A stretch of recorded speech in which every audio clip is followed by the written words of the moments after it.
Hi, this is Aaron Azrod, and welcome to the 36th episode of the Truth Island podcast. For those of you reading news articles, listening to song lyrics, or watching blockbuster films, you may have noticed a strange and saddening pattern beginning to emerge. Nothing is as complicated as it once was. Take, for example, the song A Simple Desultory Philippic by Simon and Garfunkel, written in 1966. What do you notice about the title alone?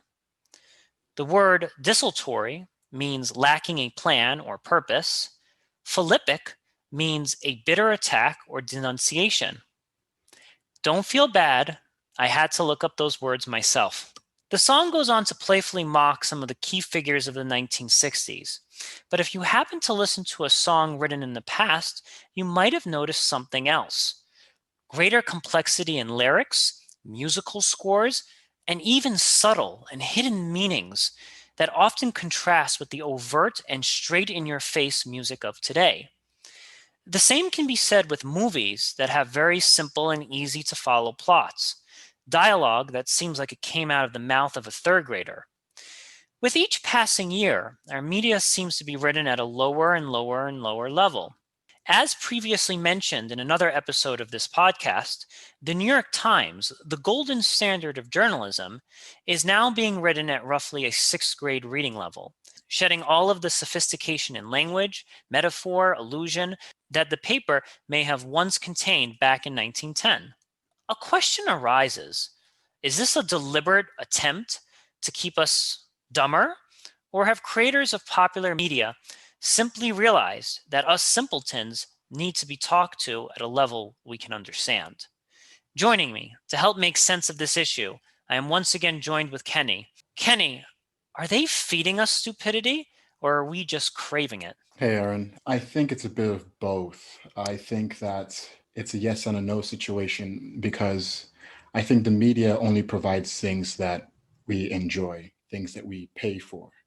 So if we are throwing dollar bills at these films, these movies, these books, and so forth, then that's what the media is going to produce because that's what they're actually looking for the dollar bill. Don't be confused. They're not looking for your satisfaction.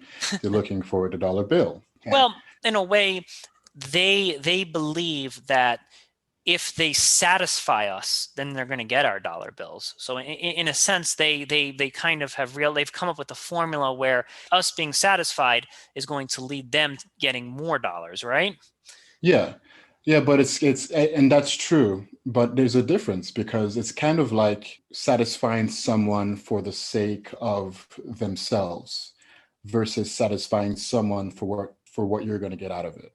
That's There's a slight difference that it does change the way you interact with the object of your I guess of your desires. Mm. So if the media was simply about satisfying that that innate desire for human beings to be entertained, that innate desire for human beings to look at distractions for a while, if it was just that, then it would be there'd be more risks being taken. Yeah, there'd be more risks taken. So you find that you have all kinds of weird movies nowadays. What we're seeing is simply superhero flicks, and we're getting superhero flicks because the almighty dollar decided that that's what's in vogue. And so there are very little risks taken because people are not really looking to satisfy you. They're really looking to gain money, gain something from you. So risks, if a film studio takes a risk and that risk requires the audience to engage in critical thinking from a monetary perspective, they're like, okay, this superhero movie is not may not satisfy the audience as much, but if we take a risk on a critical thinking film, then we could potentially bomb and lose like a ton of money. Yeah. Well, absolutely. I mean, that's it. A lot of those films do actually bum.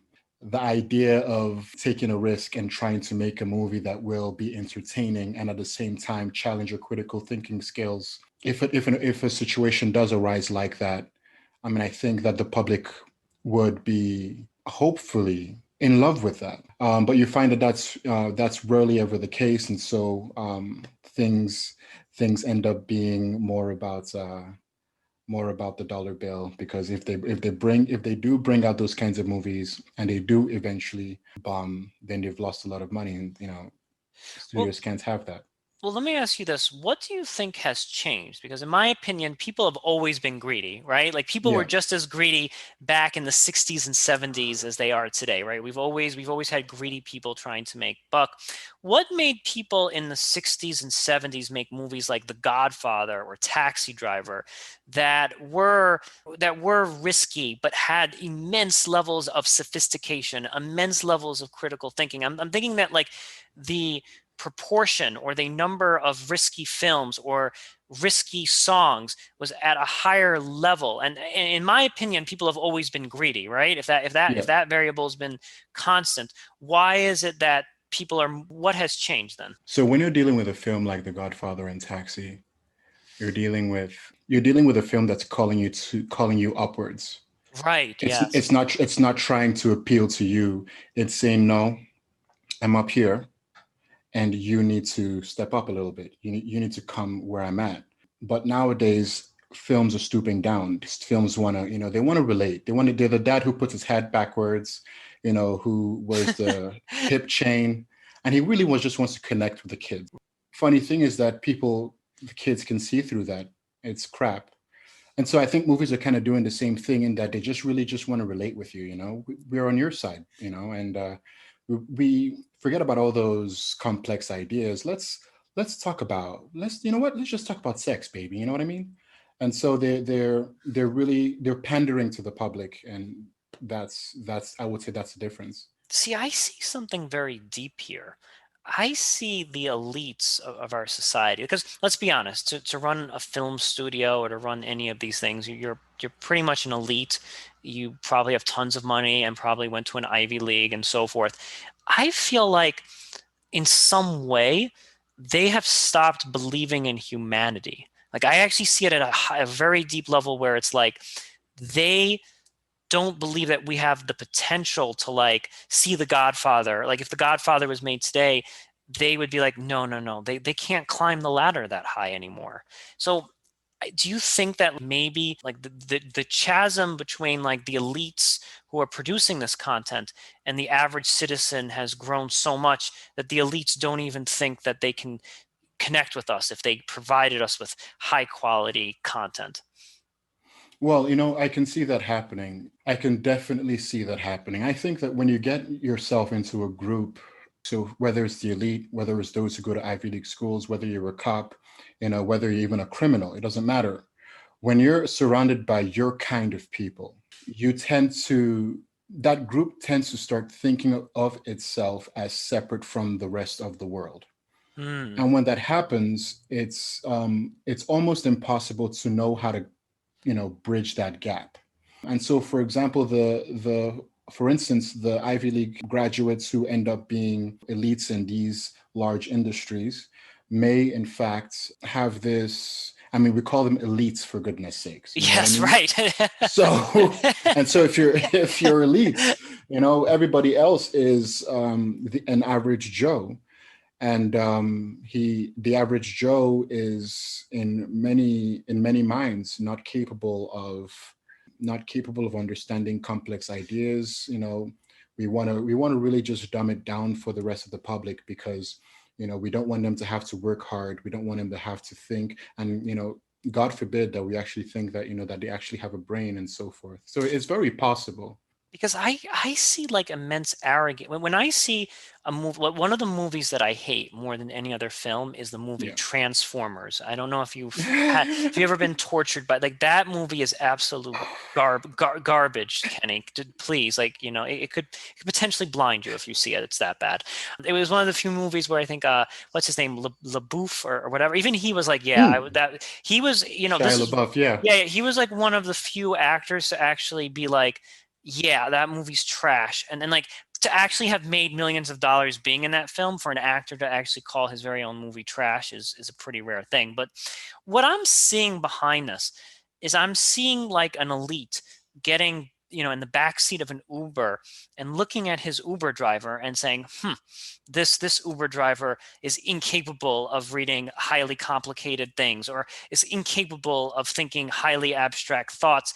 And I think that is creating like a vicious cycle of these people believing that the average construction worker, the average person on the sidewalk, cannot rejoice and take pleasure in high art, and that's kind of deliberately dumbing down our culture. Yeah, I mean, I would say that that's a that kind of situation where an elites, where the elites do consider themselves to be elite and inherently better than the rest of the world. It is a very complex arrogance, but I think that it in fact does it does play to the pandering. It does play to the because you're only going to treat people how you see them. You know what I mean? Yes. You're going to treat people the way you see them. So if you see them as dumb, then you're going to treat them like they're dumb. Now there is one other thought that goes through my head, What's and that? what if it's a situation where even the elites, even the gods, so to speak, are becoming dumb? And this is something that kind of is going through everyone's head after watching the presidential and the vice presidential debate. Regardless of what your political affiliation is, it's like, what if like these people going to Harvard, or what if these people going to Yale are actually becoming a lot dumber themselves, and they're Yeah. they're producing what they consider to be high forms of art because they themselves are not reading at like a highly sophisticated level anymore. How does that sit with you, Kenny? I think it's very possible. There's this thing a friend of mine says. I forget the name. It goes something along the lines of to be so dumb that you don't know how dumb you are. Yes, yes. It's like this weird swing. I forget Oh what it yeah, says. there's an effect for that. Yeah, you're right. There's a Yeah, psychological term. there's a term for that. To be so dumb that you think you're the greatest thing since sliced bread. Um, Here's the thing: is that I think there's a very big difference between those who are. I mean, there are people who have an incredible mind. I mean, these people are super hyper genius smart. I mean, I have a friend who, when he picks up a book, he can finish about a 500-page book in an hour because his brain simply reads paragraph by paragraph, and Yeah, that's a smart guy. just it's the Dunning-Kruger effect that we're The looking at. Dunningkruger Yeah, effect. yeah, Yes. yeah. Yes. Thank you. Yeah, You yeah. know, so this is a smart guy, but there's a difference between how you say academic knowledge and wisdom. I'd rather sit down with a wise person than a person who has his academic prowess on the on a high level but has no idea how the world works. Right, So right. a lot of these guys may be very, how you say, their brains are capable of great calculations, their brains are capable of complex ideas, but what we don't understand is that that's not all there is to being intelligent. You know what I mean? So these guys often have this, I would say, at least if I'm picturing it right, if we're speaking about the same kind of arrogance, they often have this Dunning-Kruger effect going on, where they believe they are the greatest things in sliced bread, but they are so out of it that they don't even know they're out of it. Yeah. So maybe like thinking about the Transformers for a second. Yeah, I forgot who the director is of that film, but maybe the director of Michael Bay, I believe. Oh, okay. Maybe Yeah, Michael Bay made that film and said, and he's the explosion guy, right? He loves explosions in his films. yeah, Yeah, explosion. maybe he made that film and he's kind of has like this Dunning-Kruger effect where he's like, "Whoa, this is high art. This is awesome. This is an action masterpiece right here."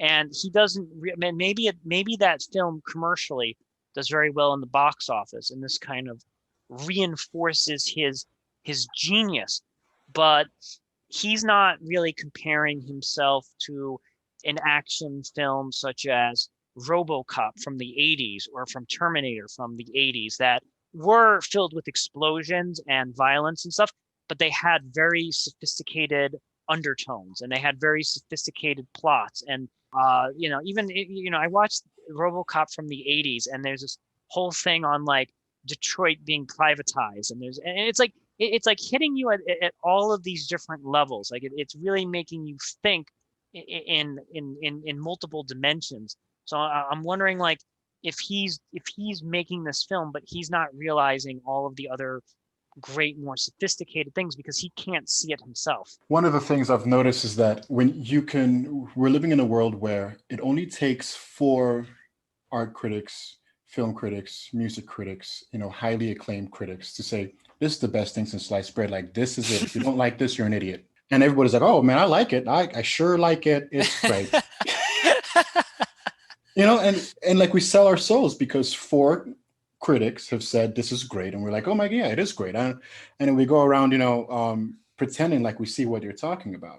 Yeah. So there've been films. There are films that have been going on for a while now where, there's this average guy who goes into the world, whether it's the business world, whether it's the academic world, whether, it might be aeronautic engineering, whatever. And he's just an average guy, but everybody thinks he's somebody else, right? So they think, oh, he's Dr. Schmitz. There's been some weird confusion. And then so he, not knowing that they see him as Dr. Schmitz, goes to a blackboard, right? He sees the complex mathematics going on. And he says, then there's an equation sign, like the equal sign. He draws like a smiley face. And everybody in the class is like, oh my goodness, he's a genius. He's amazing. So I think that people have been conditioned to listen to the elites.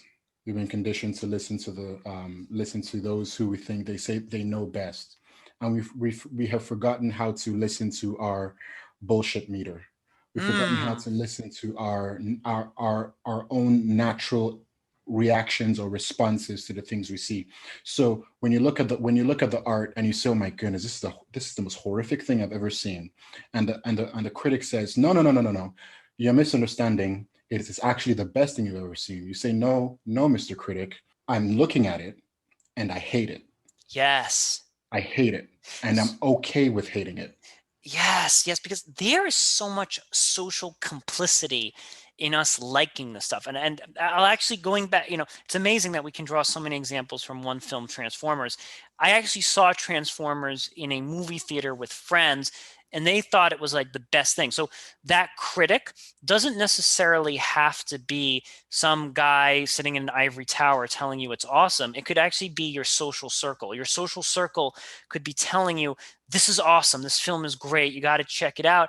And then when you complain, like when you dare say, guys, the plot was a little trite and the dialogue was a little weak, they all start looking at you like there's something wrong with you. They're like, no, Aaron, Transformers is awesome. There's something wrong with you.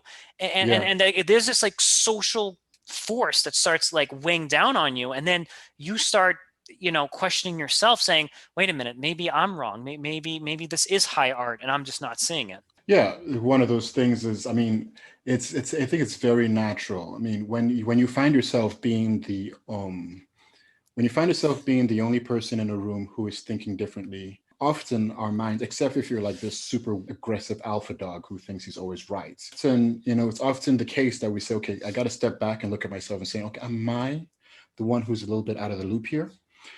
But at the end of the day, you still can't force yourself to, well, this is where we start making the mistake, is that we try to do some mental gymnastics and fit ourselves into the box. Yeah. But if you don't fit into the box, that's fine. It's perfectly fine, because honestly communicating that which you are perceiving. Yes. Because your perception is incredibly important. And I'm not going to go on this, because everybody's perspective matters. Well, to some extent. But here's the thing.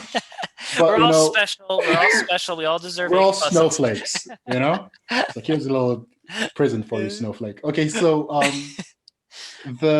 my friend and I have been working on something. It's actually predominantly his idea, but we've been working on this together for, I think, over a year, maybe 2 years now. And it's called the subjective objective encounter. And what that is that, so we're living in an objective world, in that the tree is a tree is a tree is a tree is a tree.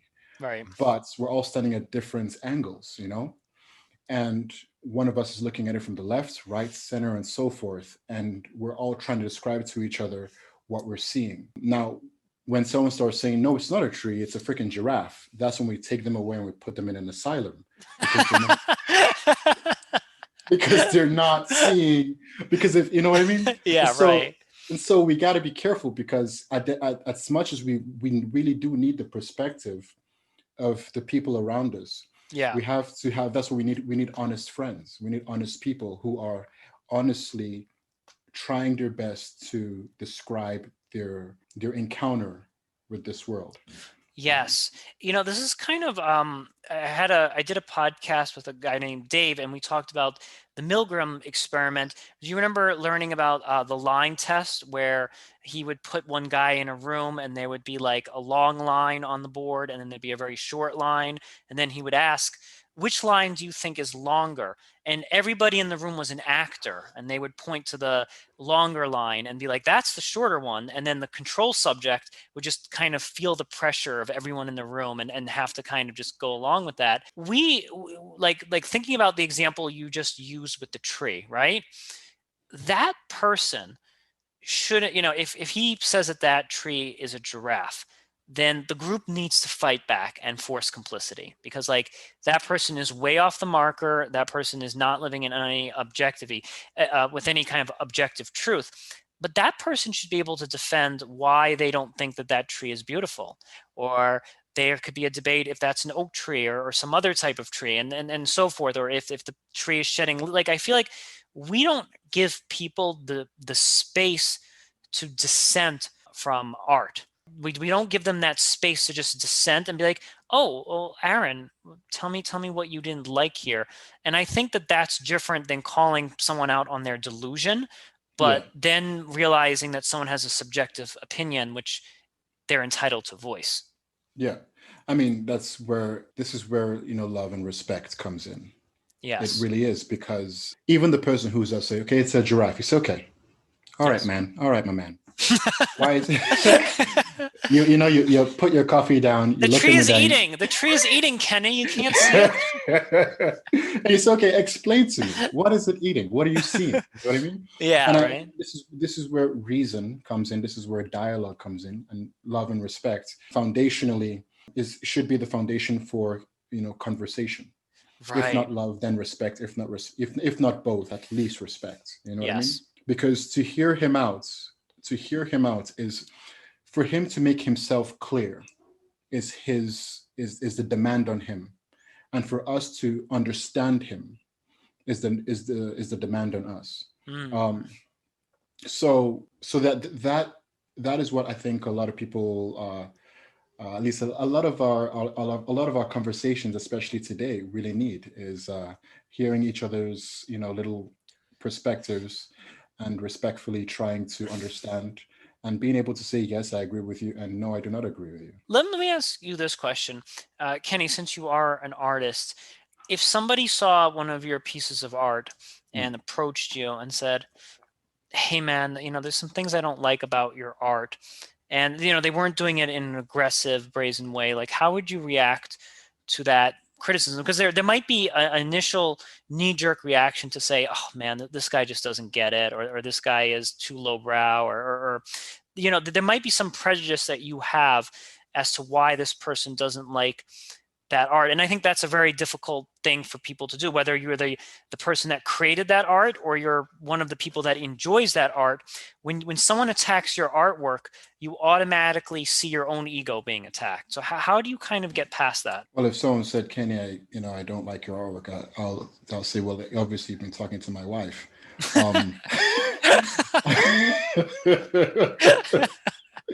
No, she's my greatest critic and my greatest encouragements. There was a time in our early in our business, when we were trying to get this art business going, Yeah. where we would discuss the art, and she would tell me basically the art that she doesn't like, and I'd see myself, reaching for the divorce papers. So, but no, I understand that, because I understand that, and I do feel that attack on the ego, just to make things very clear. Yes, we're Because human. We're human. Yeah. absolutely, because the way I see it is like, the art is kind of like it's my creation. It's that which came from me. And that which came from me is often seen as a part of me. And so to attack the art is to attack a part of me. At least, but that's the normal way of viewing it.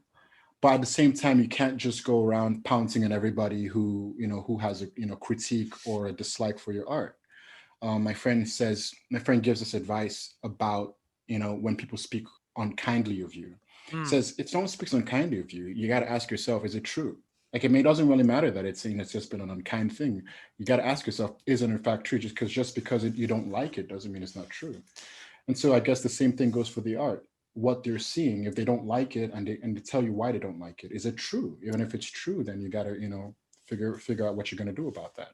Yes, I think this is a good point. And thinking about our popular media, like I'm just imagining if someone went up to Michael Bay and rewrote the dialogue for one of his films and put more sophisticated words or added a little bit more character to what he was doing.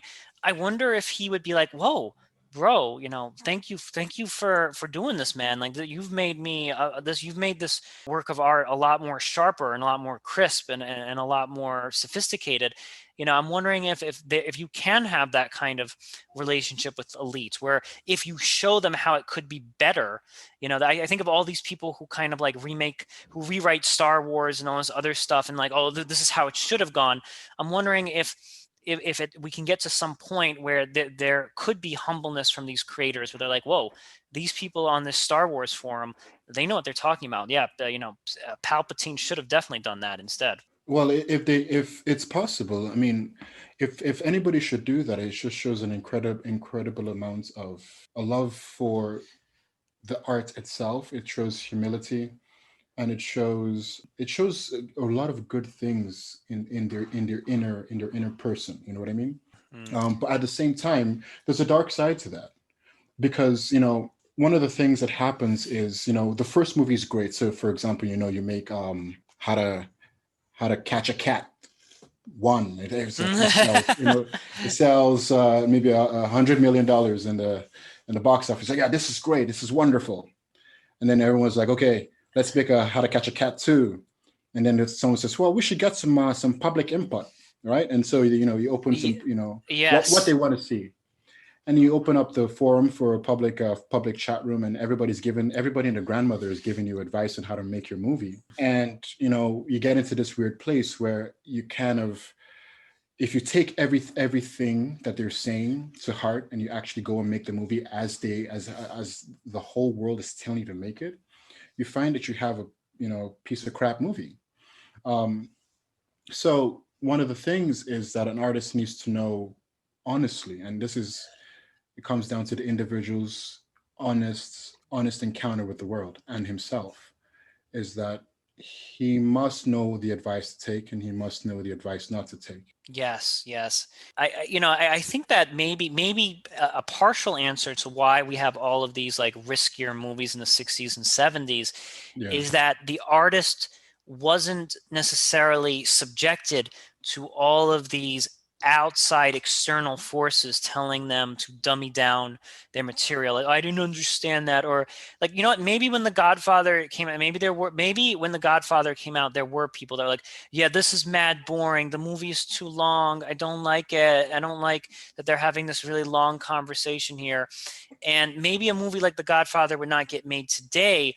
I think this actually happened with a recent movie by Scorsese. I think The Irishman. Have you ever heard of that movie on Netflix? Yeah, actually, I just watched it actually. Oh wow, yeah, yeah. And there was a lot of people that did not like the film. I actually liked the film. I didn't like what they did with aging Robert De Niro, but anyways, a lot of people were like, that movie was too long. I didn't like it. It dragged on. So Scorsese has a big name, so he can get away with this stuff. He's already in the business, so he has like the clout to make quote intellectual boring films and still be okay. But maybe that's acting as a gatekeeper. Like if a young artist like our age decides to make a movie like this, we're gonna get slammed with all of this like your movie's too long and boring kind of nonsense. The public's opinion often doesn't matter. It's unfortunate that I don't see a better way to say this, but it often doesn't matter because here, as the filmmaker, as the music writer, and as the author, if you are making a complex story, intellectually boring or not, if you are writing your story and someone tells you, I need you to make it different for me, then you tell them, listen, then this movie is not for you. Yes, yeah. It's just not your movie. You know what I mean? It's for somebody else. It might be for one person in this entire world, but it's not for you. And that comes down to like fear of not being liked. It's like we it's a huge we're a society where everything has to be totally inclusive. Everybody should be able to sit down and watch this movie and get something out of it. And we've kind of lost the fortitude or the confidence or the bravery, I don't know what exactly, to be able to say just those very words, Kenny. Like, this film's not for you. Transformers is down the hallway that way. We don't do that. We try and welcome people, which can be positive because we're exposing people to works of art that they may otherwise not encounter, but negative because now we're kind of dumbing it down for people who really want high intellect content. Yeah, it's the problem is the foundational problem that I see is the whole egalitarian mentality. It's the whole everybody's equal. Yes. Well, no, that's contrary to nature. That's 100% contrary to nature. And if there's anything we've learned philosophically is that, should I even say actually, is that whenever you try to live contrary to the ways natural things operates, you become miserable. Yes. It doesn't work out well for you. And so, you make this film for people who are of your own kin, your own mindset, your own, you're looking at the same thing.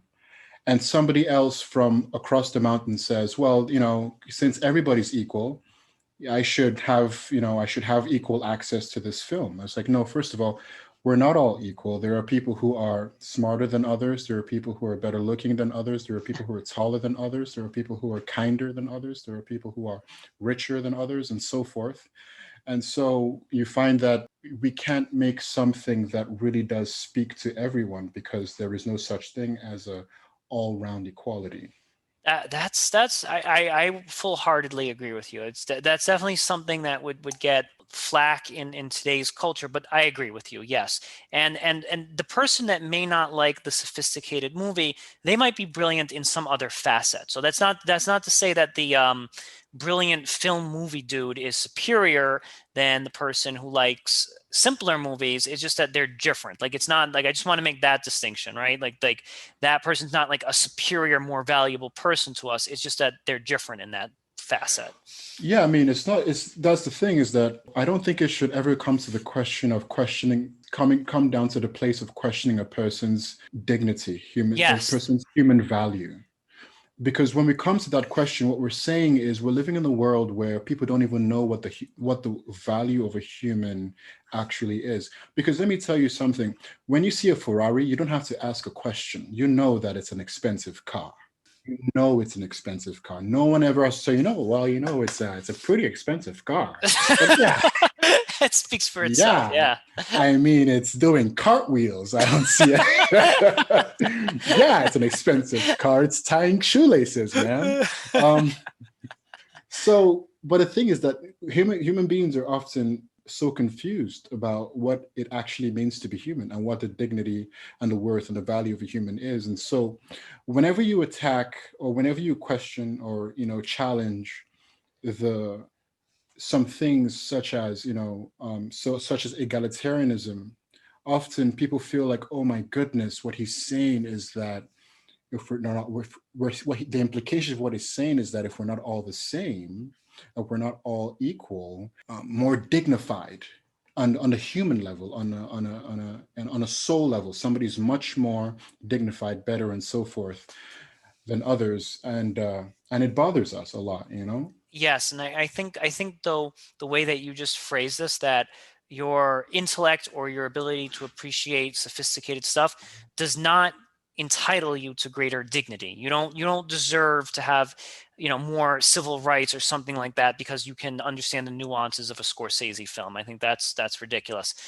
Let me change the top. Let's just take a little left turn here. Yeah. What if you met somebody that said, okay, Kenny, you're right. We're not all equal, but exposure.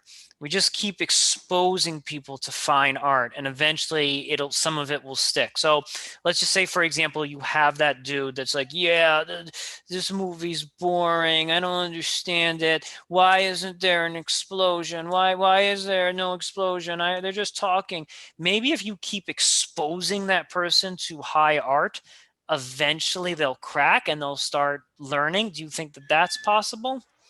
Art by osmosis.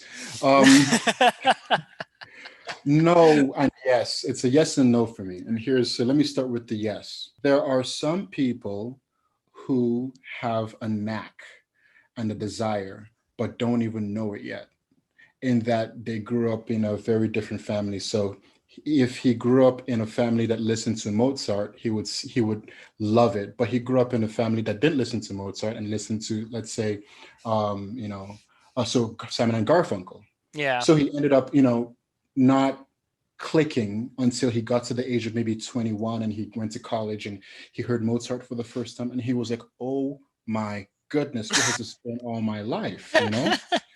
And then there's another kid who, grows up listening to Simon and Garfunkel, and you say, okay, you know what? I just got to take him and put him in, in a nice school, expose him to Mozart, expose him to Da Vinci, expose him to, Picasso and so forth. And, I'll change his life.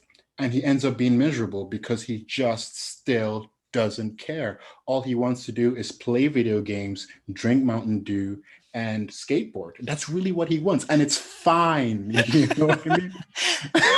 No, It's just, no, as like a former teacher, man, that is 110% true. Like yeah. 110%. And that's something that our society cannot really accept. It's like we have this notion in our head that it's all just a question of exposure, that once everyone listens to Mozart, then we'll all love Mozart. And that's just not simply true, because a lot of us do listen to at least one like even through a commercial, you've probably heard a Beethoven or Mozart song.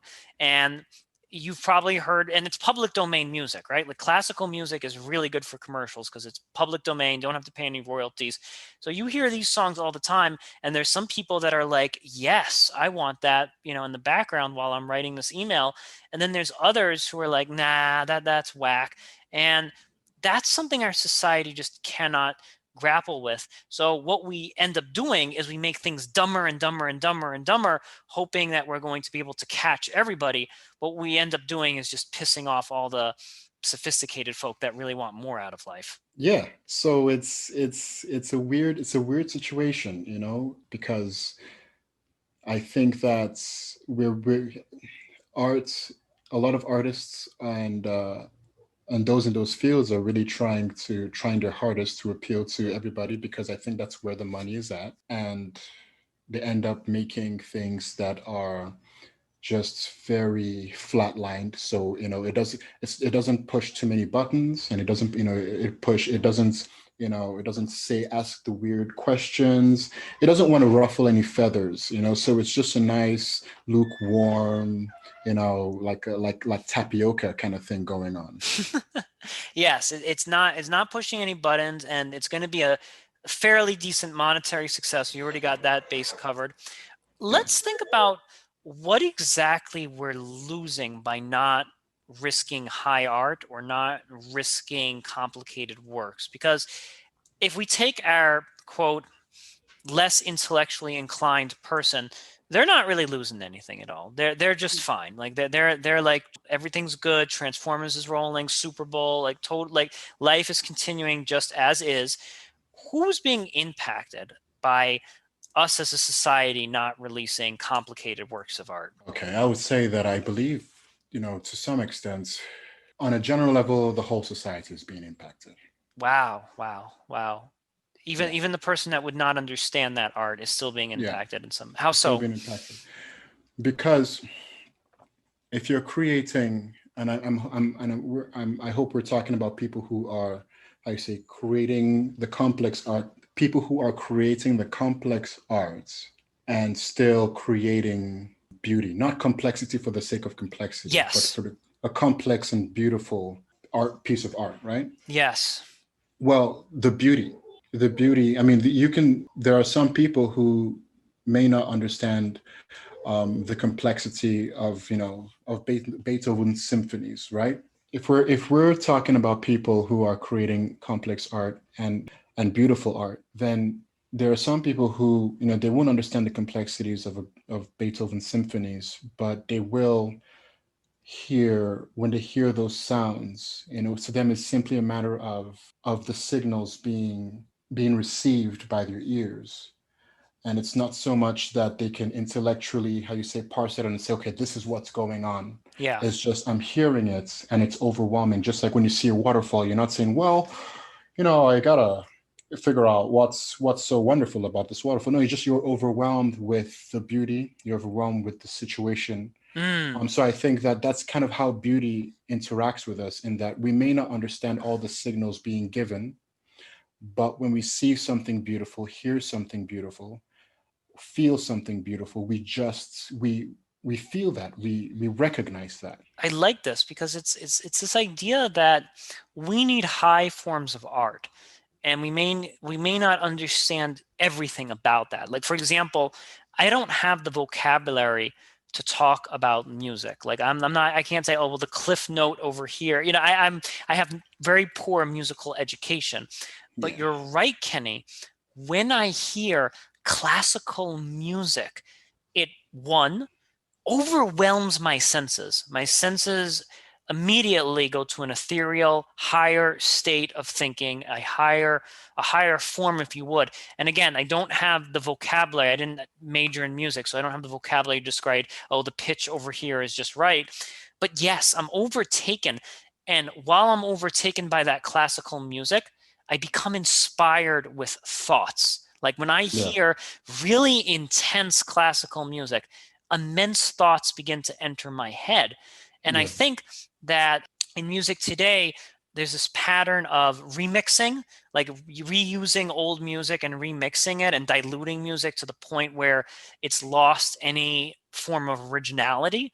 And I think that is actually making us dumber because we're not being inspired. Like we're not being, like, our senses are not being flooded with, oh, like let me just pause in the shopping mall and just have this great thought over here, because the music that's being remixed is made to just be silly background music. It's background music while you're shopping, and it doesn't make me pause, and it doesn't make me contemplate deep issues. I don't know if am I just crazy, or have you felt that too, Kenny? absolutely. There was a time when, you mentioned about writing letters and Yeah. listening to classical music. I used to do something very similar.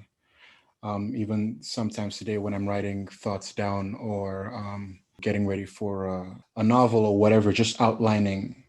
There's certain songs that I listen to really help, especially beautiful songs I find very beautiful, to really help with that. And I think that's the kind of the second thing I was going to, was something, I think that is something metaphysical, almost near spiritual, about beauty, about the beautiful and complicated things that artists make, because it affects us even if we don't know exactly how it's affecting us or why it's affecting us. The lady says, I sat in front of this painting for hours, and all I could do was cry, and I don't know why. You know what I mean? Mm. So yeah, I think that there's a need for those complex beauties. There's a need for there's a need for high art, and but I personally don't believe it's for everyone, but I Yes. do believe it can benefit many, if not everyone, a great deal of people, because it calls us to a higher plane, it calls a great deal of us to a higher level, a higher plane. Those are very helpful. Those can be very helpful to us. This like, if let's just say, for example, Kenny, we went back to making music that was as complicated as classical music, like we went back to that level of sophistication, maybe we would have more scientific advances. Like maybe that music would actually hit potential scientists and get them to have this moment where they cry for 2 hours, or just get lost and then have brilliant, like, yes, I now know the solution to this complicated math problem just by listening to that. The fact that we're not taking those risks anymore and making that complicated music, we might also be denying ourselves intellectual and scientific advances. If you think about it, actually, the Enlightenment was actually happening at the same exact time as Mozart was making music. So people were thinking, we ought to get rid of monarchs, and we ought to get rid of all of this other stuff at the same exact time that this great music is being produced. Yeah, I mean, these are those kind of weird, weird situations that happen. I think so. This is on a personal level, and there is no, when it comes to metaphysical things, it's hard to speak of them scientifically because they're not quantifiable, they're not measurable. Yeah. At least not by rulers and tubes and stuff like that. So personally, I would say that I agree. Someday, I hope you and I can sit across the table and have dinner and something, and we can chat about this. COVID, please But end. but I agree. I think that there is there are things that art can accomplish, and art does accomplish that we have not even begun to understand. And there are, so for example, I think why our art is becoming kind of weird and diluted, it comes back to our school system. The young lads and gals go to school, and they're not learning to love what they're not learning to do anything for the sake of the thing. Yes. They're all learning to do things for the sake of an A or a B. And once you're doing that to students, what you're doing is you're turning them into chimpanzees. Yes, You're you are. training them into well-trained monkeys.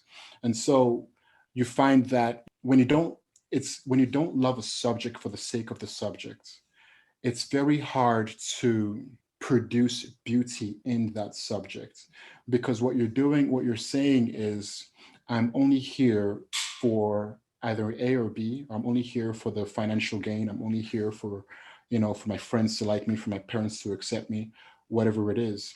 And so that there's a weird dilution. There's a weird, you're willing to cut corners. Yes. You're willing to not go as far. You're just going to go far enough to accomplish, that paycheck, to accomplish the good grade, to accomplish the pat on the back and the shoulder. And you find that that's where it's begun. I think you just hit on something genius there, Kenny, because I think that's acceptable if you have like a career in banking or accounting, or like that's fine, whatever. I'm just doing this for the paycheck. I'm just doing this for the B plus salary in life. But how can you be an artist, a filmmaker, a musician, and just be doing it? I think there's the Latin phrase like pro forma, just for the sake of. Like I can't understand that. How can you be involved in the arts for a B plus, or to be like, yeah guys, this is what I do for a living, and you don't actually want to do that? Like, I'm wondering if like Michael Bay is one of those people that's a filmmaker, which that title impresses me. When I hear filmmaker, I'm like, whoa, how could you call yourself that and just treat that job as you would being an accountant? I don't even see how that's possible. There's nothing more enticing than $1 million paycheck. Wow. Like if somebody told me that I would make beautiful music and maybe live like a pauper all the rest of my life, or I could make mediocre music and make a crap ton of money, that's an interesting choice. You know what I mean? Because what you're saying, what the person is offering you is, so in this world, there are certain things that are simply more important than others for some reason or the other. Our souls, where people don't really believe in souls anymore, and so it's hard to even have that conversation. Yeah. So if you're dealing with the people who don't believe in a soul, then you're dealing with the people who are more very, how you say, materialistic. Yes. Right. And so if you're materialistic, then what's more important than the thing that gives you the avenue to have all the things you want? I mean, this is money is the end all be all, so we're all willing to sell our souls, which we do not believe in, for the almighty dollar bill. What you're saying is 100% true. I agree with you. It's it's just, again, maybe I'm a naive child. Maybe you're just speaking to a naive child right now, Kenny. But I I just doubt it, Aaron. I just feel like if I was one of these guys and I already had a few $1 million, I was already wealthy and comfortable. Okay, am I going to make some concessions? Like, oh, okay, all right, we can replace this with that. But overall, I would protect my artwork with integrity. Like I would be like, guys, we can change a few things here and there. That's totally cool. But the general ethos and the general theme of this is not changing. And I refuse to allow it to change. And I'm wondering like if artists, especially successful artists, can start taking bigger risks and can start fighting back a bit more and say, hey, I already have $5 million. My family's well taken care of. I am releasing this risky artwork. I'll change one or two things maybe, but I'm still releasing it. I'm wondering if they can just develop the courage to do that. I think there are some artists that can do that and actually do, while others simply don't. I mean, human beings are very similar. You know, what I mean, I know that I do believe that there is a uniqueness to individuals, but when you look at us from afar, especially when we don't even know ourselves yet, one of the saddest things to be a 60-year-old man who doesn't know who he actually is. And this is the kind of world we're living in. So a lot of people don't know who they are, and what happens is we end up looking a lot like each other. And so one thing we all have in common is that we all suffer the same sufferings. So there's peer pressure, there's a desire to please others, there's, and anxieties and depressions, there's, passionate information that causes us to respond very inadequately to the world around us and so forth. And what you find is that whether high artists or lowbrow artists, at the end of the day, or even high school students, at the end of the day, some of these people in these separate categories are behaving the exact same way for the exact same reasons, so that they stay relevant, so that they stay liked, they stay popular, so that they prove to daddy that they were something, so that we have all these weird background noise. I think at the end of the day, it's the poor pauper artist that actually has the final laugh, because I think that Mozart, he actually wrote pretty risky stuff for his time, and he was chastised for that. He was criticized for it, and he actually died, I think, in debt. But at the end of the day, he's the one that gets the final laugh. Now, maybe he wasn't embraced, and I think he was popular. I'm not going to say he wasn't, but at the end of the day, it's the artist that takes the risks that has the final laugh at the end of the day. They may have less friends in the moment and less cool, flashy cars in the moment, but they're going to have the final laugh because they're going to produce the next taxi driver or the next huge Sonata that really rocks this world. Yeah, and they also have one more thing. They have peace of mind, and peace of mind is one of the most. I mean, everybody's looking for peace. Yeah, Right? One of my friends' theory of life is that all men are searching for peace. Doesn't matter how rich and how poor you are. And so you find that you have this thing that is common to all humans, that we all want peace. We all want peace of mind and peace of heart. And many of us don't know how to get there. But you find that some of these artists who actually end up doing, not all of them, some of them don't, but many of them who actually end up following those natural good inclinations, end up having peace of heart. absolutely. And to any artists listening out there, please, please, please continue creating high art so you can sleep well at night. Kenny, thank you so much for being on the show today. Thank you for having me, Aaron. It was a pleasure. Pleasure as always. This concludes the 36th episode of the Truth Island podcast. I'm Aaron Azrod.